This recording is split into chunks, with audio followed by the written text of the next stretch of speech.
How to fix Android Auto disconnecting issue. Uh, in this quick tutorial, I'll show you how to fix Android Auto keeps disconnecting and reconnect it step by step.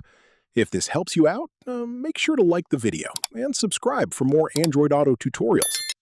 First, open the Settings app on your Android phone. Now go to Connection and Sharing. Scroll down and tap on Android Auto. Tap on Previously Connected Vehicles.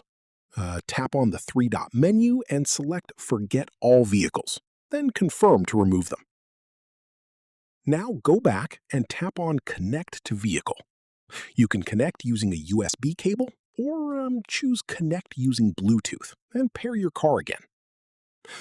If the issue still isn't fixed, find Start Android Automatically and set it to default or always. Also, make sure Start Android Auto while locked is enabled. And that's it.